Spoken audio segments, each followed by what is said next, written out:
Chicago experienced record-breaking cold and freezing temperatures. So, with the help of his family, one man offered help to his Morton Grove neighbors, and it sparked an entire movement. He's this week's 4-star Chicagoan. Take a look. Kindness, gentleness, respect. Very into helping people, very into peace. Within just minutes, he said, "How can I help you? What can I do?" It's about humanity at large that we also need to take care of with God's blessings that He has given to us. My name is Sabil Ahmed, and I live in the city of Morton Grove. It cannot be stressed enough. Have a plan for your home, for your vehicle, before the extreme cold settles in. When we were watching the TV, the anchorman, he was saying that the weather is going to be really nasty. It will go to maybe minus 27 degrees and wind chill of like 65. The very first thought came to my mind is, how do I protect my family? The immediate second thought that came to my mind is, what about my neighbors? What about the lady who lives next to me? She's 95 years of age. Maybe they're poor people, maybe sick people, maybe old people. What about them? Who is going to help them?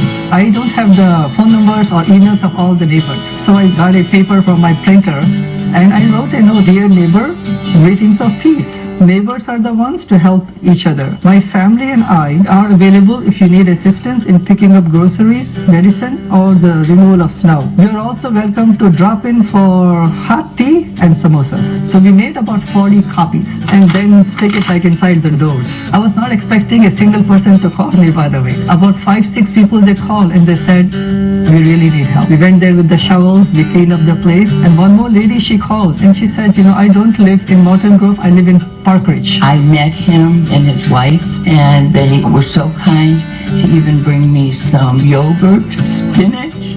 Asma, she brought me a little plant. But beyond that, they brought a all-encompassing feeling of peace.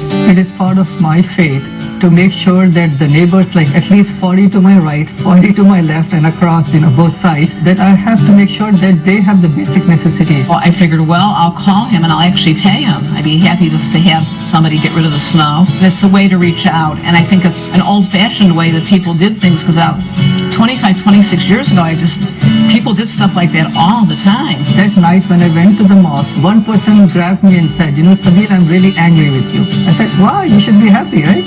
So he said, "Why didn't you tell me about this idea? I could have done the same thing. We could have reached more neighbors." We want to have a ripple effect like this, not just in Morton Grove, not just in Chicago, but all over the USA.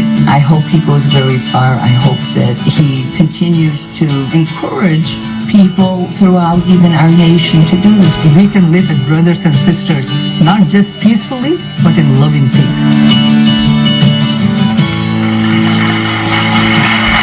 Please welcome this week's 4-star Chicagoan, Dr. Sabil Ahmed.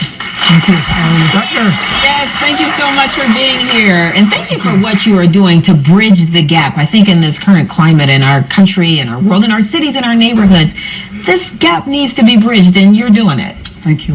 Yeah, what drives you to do this? What is it? Is it about breaking stereotypes? Is it about showing that we're all human beings and we all should be caring for one another?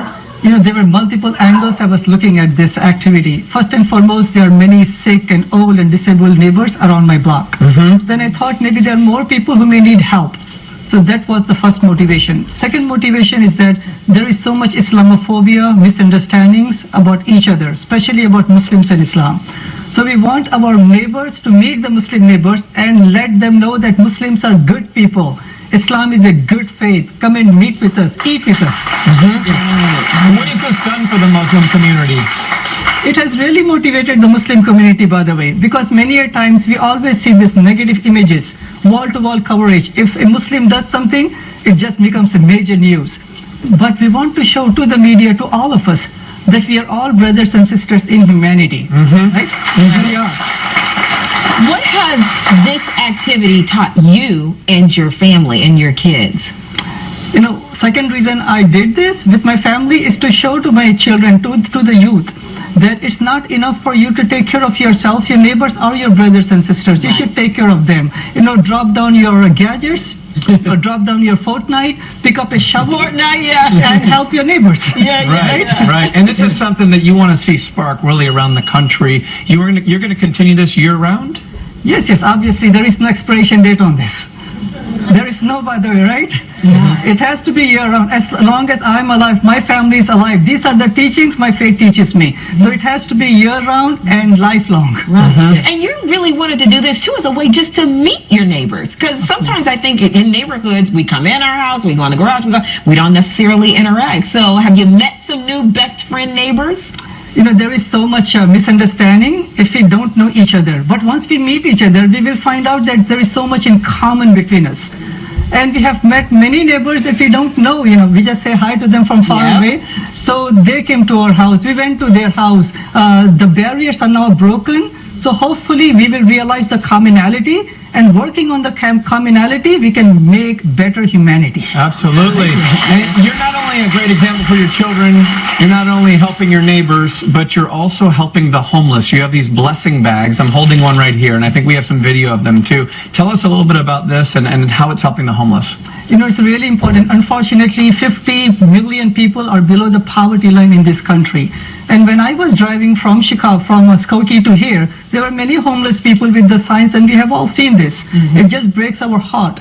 So our family and many Muslim families in the mosque, MCC, we came together and we made 100 blessing bags. It has all the basic necessities.